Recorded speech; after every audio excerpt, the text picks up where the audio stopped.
বন্ধুরা, ফেব্রুয়ারি মাসে বাগানবিলাস গাছে কি খাবার প্রয়োগ করব সেটাই আজকে আমি তোমাদের দেখাবো। সম্পূর্ণ জৈব খাবার দিয়ে কিভাবে আমরা প্রচুর পরিমাণে আমাদের বাগানবিলাসে ফুল পেতে পারি, বাগানবিলাস গাছ প্রচুর প্রচুর বৃদ্ধি করতে পারি, সেটাই আজ এই ভিডিওতে বলবো। তোমরা কিন্তু মনোযোগ দিয়ে দেখো। প্রথম টিপস হলো, আমার বাগানবিলাসের গাছে যদি কোনো শুকনো ফুল থাকে, সেই শুকনো ফুলগুলো এখন কেটে বাদ দিয়ে দিতে হবে। আর শুকনো ব্রাঞ্চ বা ডাইব্যাক ব্রাঞ্চ থাকলে সেটাও কেটে বাদ দিয়ে দিতে হবে।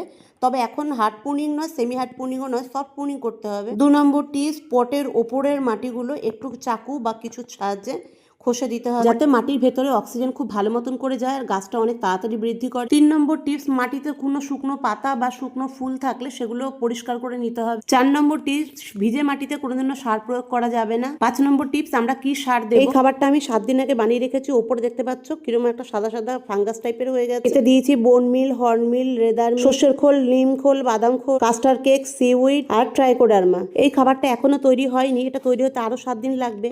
আমার আগের তৈরি করা যে খাবার আছে সেই খাবারটি আজকে আমি গাছে দিয়ে দেবো। 5 নম্বর টিপস, গাছে যখন খাবার প্রয়োগ করবো তার আগে কিছুটা মাটি বার করে নেবো। এরপর এর মধ্যে আমি আমার বানানো খাবার দিয়ে দেবো। যে খাবারটা আমি তোমাদের এইমাত্র দেখালাম, এটা 2 মুঠোর মতন আমি এই পটে দিয়ে দেবো। এই পটটা হচ্ছে 8 ইঞ্চির পট, সম্পূর্ণ জৈব খাবার। আর যে মাটিটা বার করেছিলাম সেই মাটিটা দিয়ে আবার ভরে দেবো। এই খাবারটা যদি একটু বেশিও হয়ে যায় তাহলে কোনো প্রবলেম হবে না গাছে। এরপর পটটার মধ্যে ভরপুর মাত্রায় আমি জল দিয়ে দেবো। দেখো পটের থেকে কি সহজে জল বেরিয়ে যাচ্ছে। যে খাবারটা দিলাম সেই খাবারে কিন্তু পটাশ ছিল না। আমি এখন পটাশযুক্ত খাবার আর একটা গাছে দিয়ে দেবো, যে গাছে ফুল নেই। এখানে হচ্ছে 0050 এনপিকে আছে, এটা আমি হাফ চামচের একটু বেশি দিয়ে দিই। এরপর এই পটেও আমি ভরপুর মাত্রায় জল দিয়ে দেবো। যদি তোমাদের এমন কোনো গাছ থাকে যে গাছে ফুল একদমই আসছে না, তোমরা 0050 স্প্রেও করে দিতে পারো। এই খাবারটা কিভাবে বানিয়েছি সেটা দেখার জন্য কিন্তু আমার চ্যানেলে বড় ভিডিও আছে, দেখে নাও।